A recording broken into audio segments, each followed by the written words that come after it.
Welcome to the Latched On Podcast. The Latched On Podcast is about the outdoors in Appalachia. Everything from hunting, fishing, camping, hiking, bushcraft, and woodsmanship, and digging into the depths of what makes this area of Appalachia so unique as a whole. It's time to strap in for the Latched On Podcast.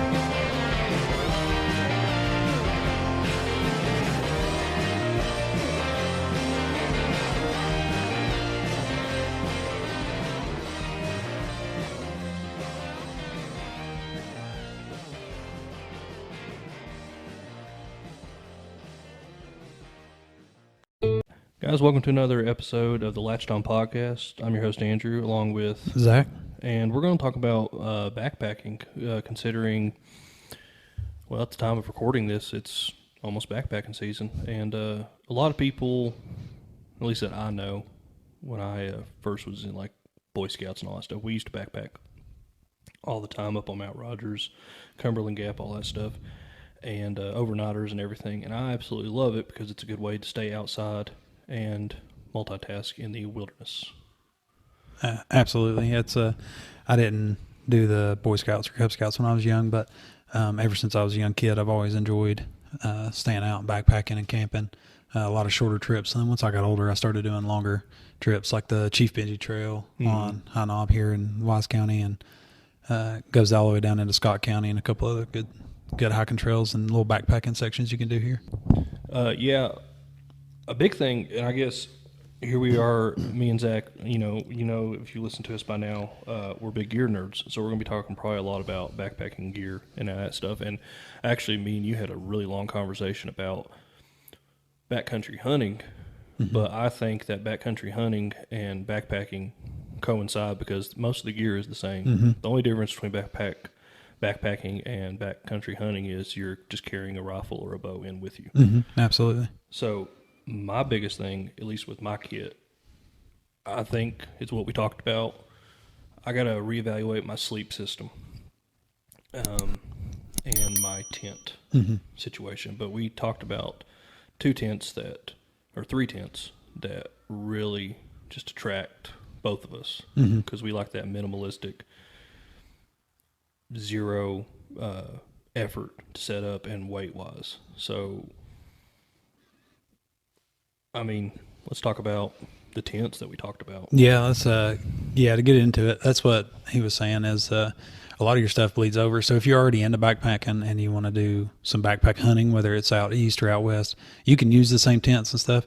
There's brands geared toward each one specifically. So if it's a backpacking tent, you can use it for hunting, but it might be geared a little more toward backpacking and vice versa. There's a lot of tent brands or hunting companies that make shelters and other items that would work great for backpacking too. So one cool thing is if you already have some stuff, you don't have to go out and buy a bunch of stuff.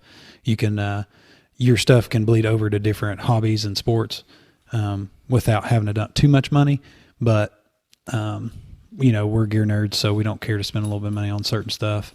But I try to primarily get hunting stuff now, and then it'll bleed over to my camping and hiking with my family and stuff like that. The big thing with gear for me is I'm always looking at, like, I know like the unspoken backpacker through camper rule is if I can find two uses for it, it goes in my pack. I'm up to the point of like outside of backpacking and all that stuff, if I can buy a set of gear and it can bleed over from backpacking to hunting to just general day hiking and all that stuff, like I want that thing to do all of it. Exactly. That's that's a good way to do it too. You might have to, and like you said, if you're gear nerds like us, you might put a little more money in your gear. That's fine. You don't have to, but if you want it to be lighter, it's going to be more expensive. If you want it to be higher quality, it's going to be more expensive. That's just the name of the game, and it's production and anything. So don't think you have to, but if you are serious about it, then listen to what we have to say. So, because we've done some research into a couple of things that we want to get.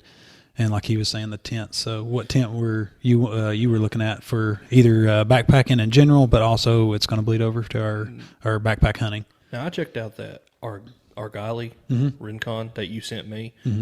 I really like it. Now, I sent you the one Tigers Tetra tent. Both of them have the option to be floorless.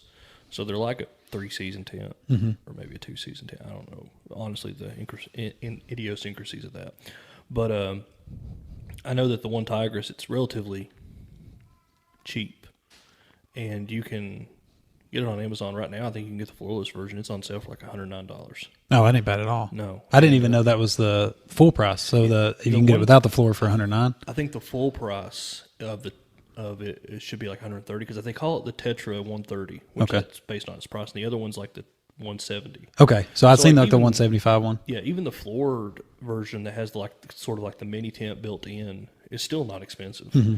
But I'm kind of that same mentality. I'm looking at the floorless tent because it cuts down on weight, and when you have a bivy or a sleep system that complements that, you don't necessarily have to have a floor mat inside of a tent. And in a lot of cases, what I've been looking at camping in the past is that a floor just gives you the opportunity for that condensation to build up somewhere. Yeah, that's true.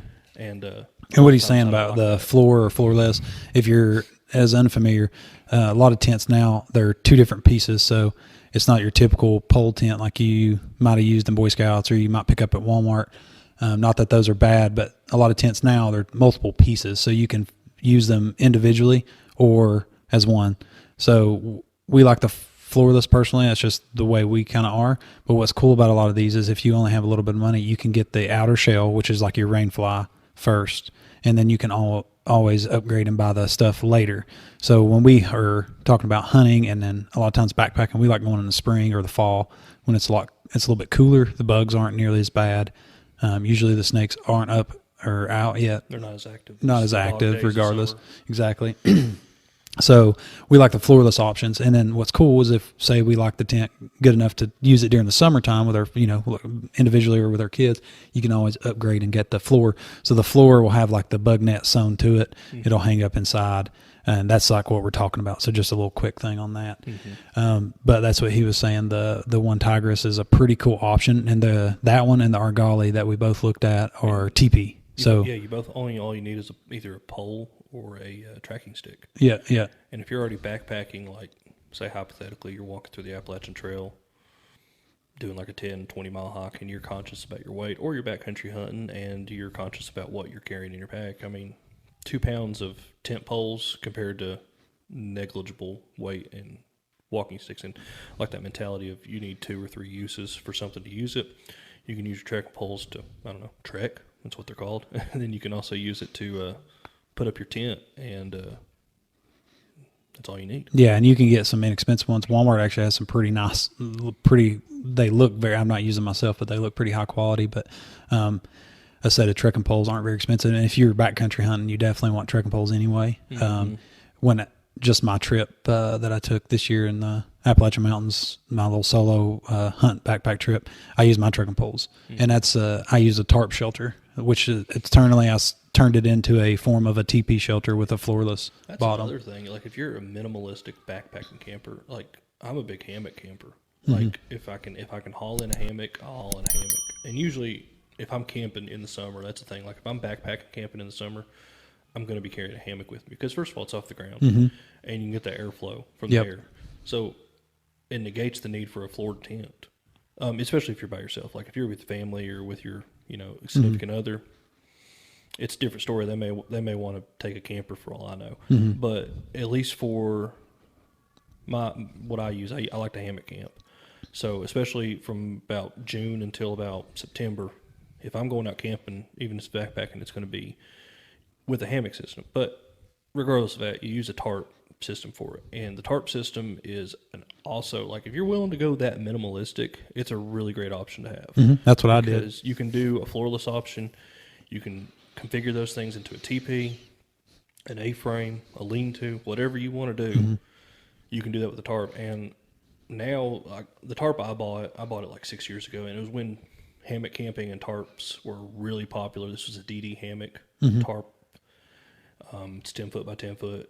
I got that for I think it was like $70. Mm-hmm. But you can find comparable tarps now on Amazon for like $30. Yeah, absolutely. And when we say tarps, we're not talking the blue industrial tarps that you'll get at box stores. It's the same. Yeah, it's not that nylon tent material. Yeah, it's a tent fly, but it's in a tarp form. So I really like the AquaQuest one. I've had that thing for years, and I've used it when I go to most of my military training, if we're in the field, I usually hammock camp. That's what a lot of us do if we push into the wood lines. And I've used that for years and years. We had a really bad storm one day, and we had to evacuate the area because it was like possible tornadoes and stuff. Mm-hmm. We had to leave our kit, and I hated that. We came back, and it had poured all night long, and I had, a bathtub amount of water sagging that tarp down. And it never ripped. But yeah, and it never got your hammock wet either, I bet. No. Didn't leak none or nothing. No, it was, I was pretty upset when I got back because I was afraid it was going to be stretched, and actually it was fine. It took us forever to dump it out without trying to rip it, but It's fine now. Still use it. That's what I used on this year's trip. Awesome. That's awesome. So that's a pretty good option. They make two different versions. The camo version's a very, very heavy, very thick version. I wouldn't recommend that if you're going to backpack with it. Mine is just the seal nylon one, and it's pretty lightweight. It's OD green. It's got like 17 or 19 tie outs, so it's a 10 by 10. You can do about anything with it. And this is going for that backcountry mentality. Like, I don't know if people like to have necessarily camo patterns for when they go hunting and all that stuff. My mentality when you're hunting or when you're camping in general, I like that OD green. Mm-hmm. I love that coyote tan too. But there's nothing that says you can't have a blaze orange tarp because that's probably actually safer in mentality, especially if you're hunting. But what I was going to talk about was your backpacking packs. Yeah. I have like 3, and I need to narrow it down to 1, and I don't know why I can't. But I bought an Alps Commander pack, and that's primarily for hunting, but I can still use it for backpacking, camping, and all that stuff. But I got a Field and Stream external frame pack, and you don't see those a lot anymore. They used to be real popular in the 80s, 70s, and early 90s, and that's what I always used when I went backpacking when I was in Boy Scouts is the external frame pack because they were so. This is before Molly got big. They were so versatile. Yep. And you had this pouch right here, and you had room on the bottom and room on the top. And all you had to do was have some adjustable straps, and you could attach whatever you wanted to on the outside. Just like an old Alice pack they use in the military. That's what they're pretty much based on. It's the old Alice packs. And, speaking of which, I actually have an old Alice pack at my parents' house. Mm-hmm. Probably need to look at that. I just sold my Alice pack to one of my buddies because I just didn't use it enough. I actually, we're getting way off subject. I actually bought an Alice frame off eBay for like $20. Yep. And I put a old trash can that nobody was using. I sprayed rubberized coating on it, and then I strapped it with zip ties and cargo straps to that Alice frame pack. And I use that for my trapping. I was going to say for a trapping kit. Instead of buying those basket kits on Amazon or on eBay for like $150, I just was like $20, and it was you can piece stuff together too.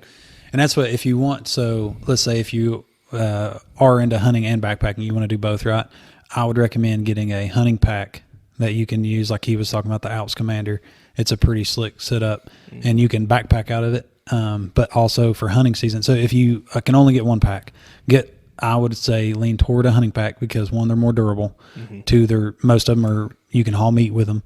And if, you only have to buy one and you can use it for the other as well. So I would say do that. He has that Alps one. I've never used it, but I've looked at them pretty extensively, and I was going to get that one for a while. It's pretty sweet. I personally use the Mystery Ranch. There's multiple models, but their Guide Light MT frame is the base of all their packs, of their hunting packs, Western packs. And you can buy smaller, lighter, or smaller, more capacity bags. I went with the Metcalf. It's like a 60-ish liter pack, but it has a meat shelf. You can haul meat out on it, or you can leave it cinched up. I can backpack out of it. And like I said, it's a little heavier than normal, lightweight, ultralight, hiking backpack. However, if you only needed one or only could get one, I recommend investing on that side so you can use it for both. The big thing I liked about the Alps pack, and I'll also talk about the other pack I got I forgot how you pronounce it. It's like a Maring top hiking pack. I bought it actually 2 years ago for hunting, but it was just like it was like a 60, 75 liter, just regular old pack. It's Molly everywhere. So I was like, a white-tailed deer, I could probably, debone it, put it in meat bags, and put it in that thing, and I'll be fine. And then I saw the Alps one, and I was like, well, that way I could put the meat, the game bags in the supposed meat sack or whatever that they have. Because the way this pack is built is you got the main pack, and it zips and straps to the frame. But you can unstrap it and unzip it, and then you have like this meat shelf. And that's one reason why I got it, because it kept the meat out of where I'm keeping my clothes and all Yep. that stuff, which, of course, you can put a trash bag in there or a canvas sack or a waterproof case and keep all your clothes dry and separate from your game meat and all that stuff. That's not an issue.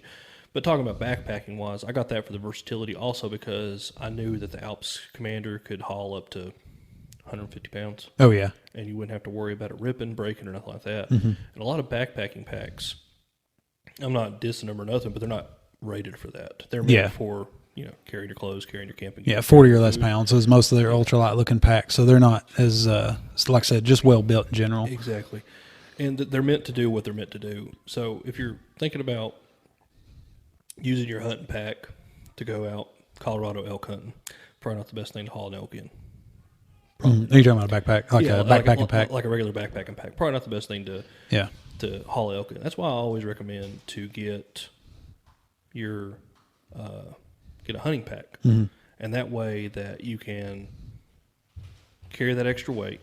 You can do all that, and you won't have to worry about none of that because you can deal with that weight, and you can use it for a multitude of things from hunting to camping. Maybe a little more expensive, but you're paying for what you're getting. Yeah, and most of them they're bomb proof too. It's like that Mystery Ranch. Like I could probably shoot it and it wouldn't hurt it. Like it's legit. It's freaking stout. Yeah. And then another one too for affordability. This is not a hunting specific pack, but I've had a Kelty, the Red Wing. It's like one of their famous like backpacking style.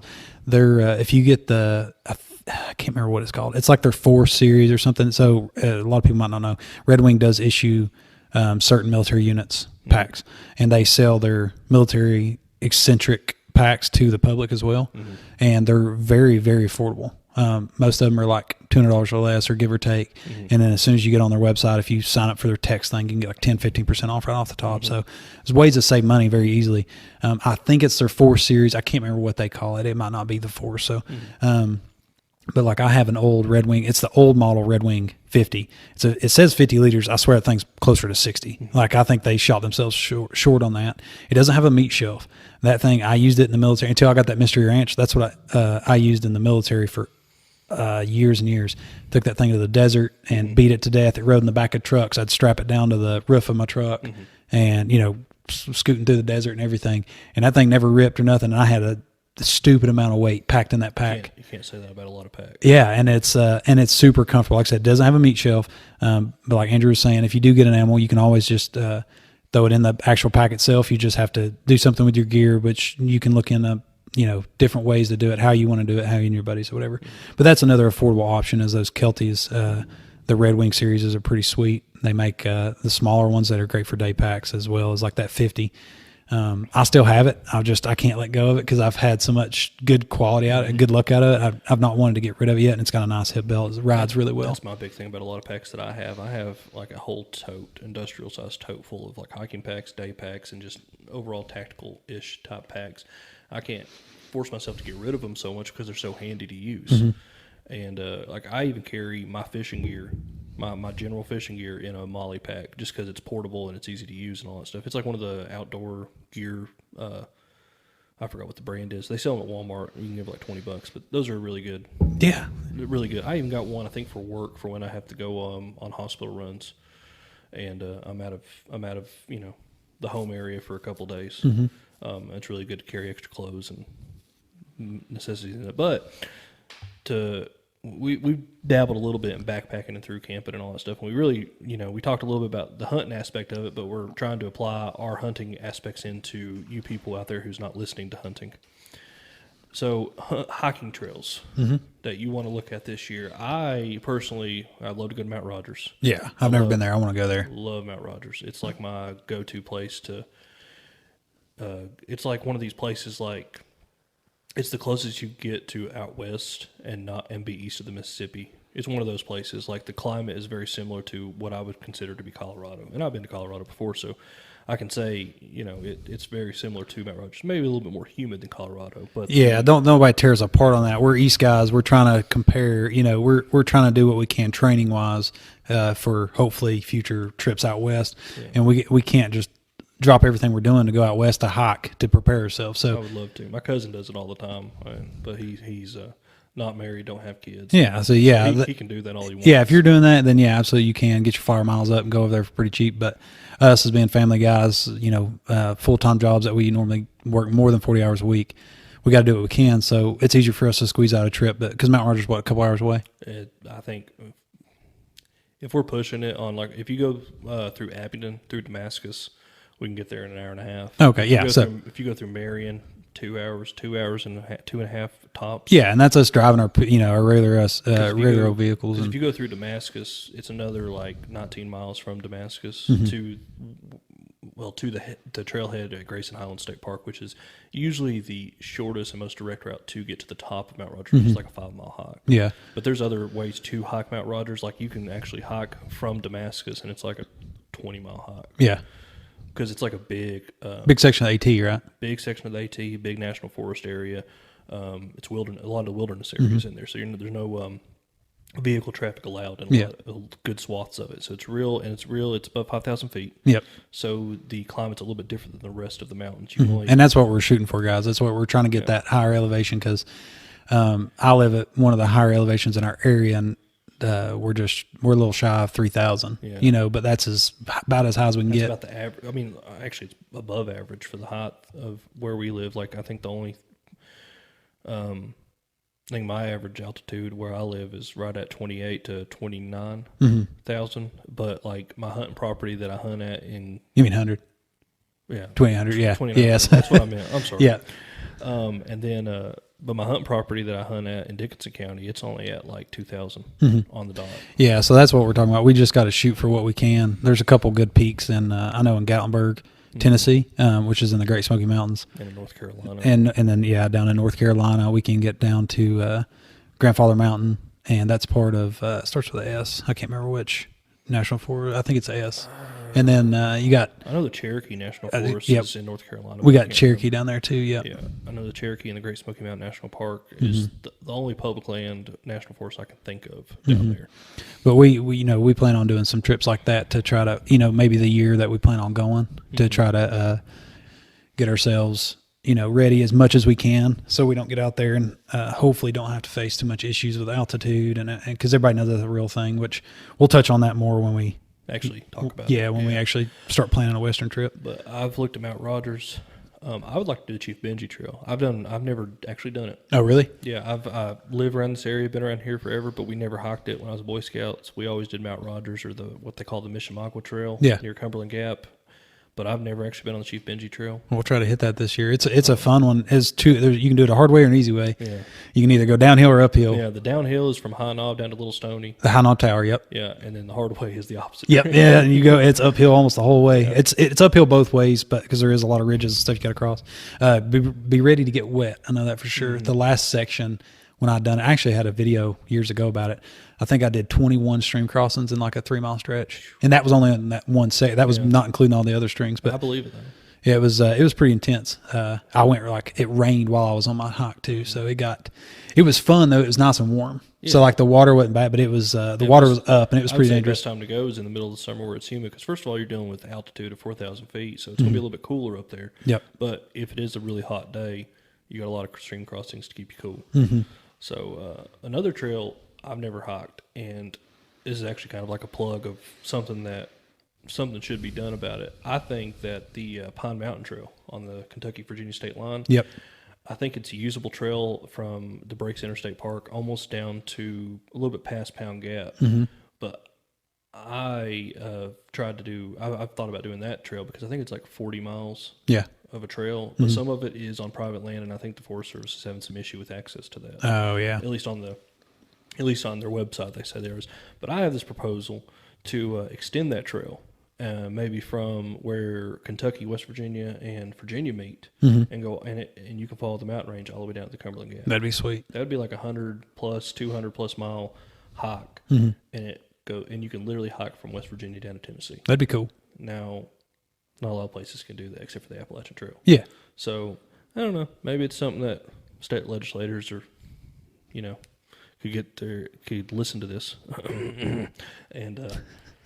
maybe we can get the ball rolling on that. But I'd like to try out all the hiking trails around here. And, a lot of people don't even think about it. They usually think about these hiking trails and all that stuff. There's a lot of old logging roads and Forest Service roads that are closed year round. Mm-hmm. They welcome foot traffic, and we use them all the time during hunting. But there's nothing wrong with hiking down those trails because they're readily marked. They're readily maintained. Yeah.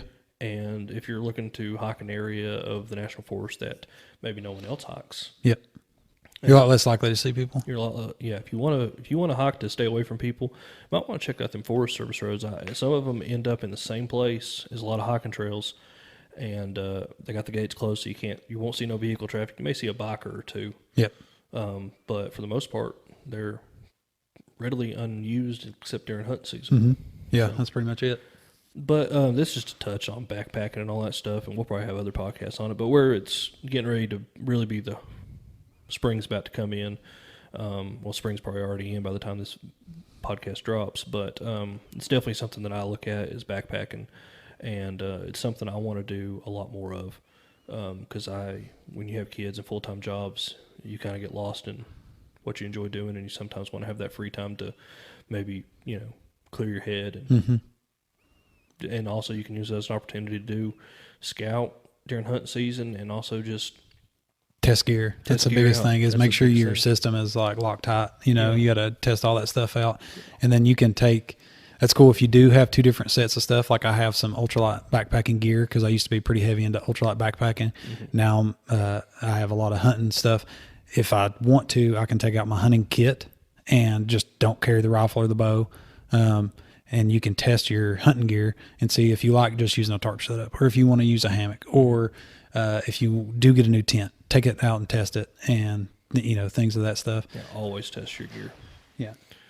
But anyway, guys, that's the end of this podcast. We'll catch you all in the next episode. Thanks for listening to another episode of the Latched On Podcast. We hope you enjoyed listening to it as much as we enjoyed making it.